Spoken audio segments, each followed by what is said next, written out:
पवित्र शास्त्र बायबल वाचन कार्यक्रम मत्तई शुभवर्तमान अध्याय 28 मराठी।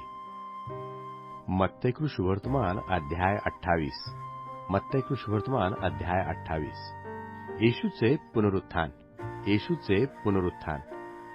शब्बाताच्या शेवटी आठवड्याचा पहिला दिवस उजाडताच मग्दालिया मरिया व दुसरी मरिया ह्या कबर पहावयास आल्या।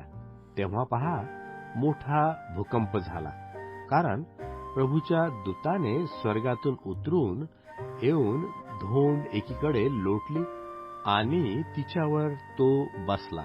त्याचे रूप विजेसारखे होते, त्याचे वस्त्र बर्फासारखे शुभ्र होते। त्याच्या भयाने पहारेकरी थरथर कापले व मृतप्राय झाले। देवदूताने त्या स्त्रियास म्हटले, तुम्ही भिवू नका। वधस्तंभावर खिळलेला येशू याचा शोध तुम्ही करता हे मला ठाऊक आहे। तो येथे नाही, कारण त्याने सांगितल्याप्रमाणे तो उठला आहे। या, प्रभू निजला होता ते हे स्थळ पहा आणि लवकर जाऊन त्याच्या शिष्यास सांगा की तो मेलेल्यातून उठला आहे। पहा, तो तुमच्यापूर्वी गालिलात जात आहे, तेथे तुम्ही त्याला पाहाल। पहा, मी तुम्हास हे सांगितले आहे। तेव्हा त्या स्त्रिया भयभीत व अति हर्षित होऊन कबरेपासून लवकर निघून त्याच्या शिष्यास हे वर्तमान सांगावयास धावत गेल्या।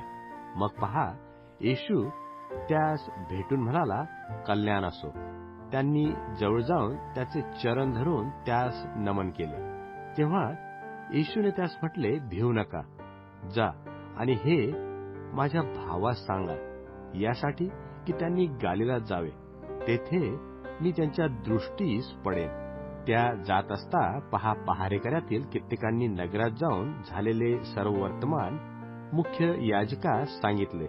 तेव्हा त्यांनी व वडिलांनी मिळून मसलत केली आणि शिपायास पुष्कळ पैसे देऊन सांगितले की आम्ही झोपेत असता त्याच्या शिष्यांनी रात्री येऊन त्याला चोरून नेले असे म्हणा, आणि ही गोष्ट सुभेदाराच्या कानी गेली तर आम्ही त्याचे मन वळवून तुम्हास निश्चित करू।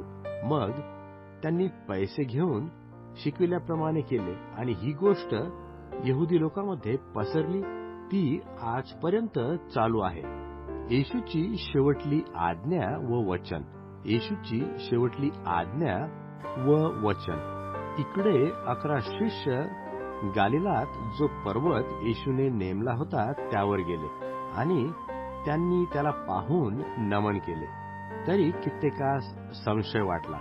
तेव्हा येशू जवळ येऊन त्यास म्हणाला, स्वर्गात आणि पृथ्वीवर मला सर्व अधिकार दिला आहे। यास्तव तुम्ही जाऊन सर्व राष्ट्रातील लोकांस शिष्य करा। त्यास पित्याच्या, पुत्राच्या व पवित्र आत्म्याच्या नावाने बाप्तिस्मा द्या।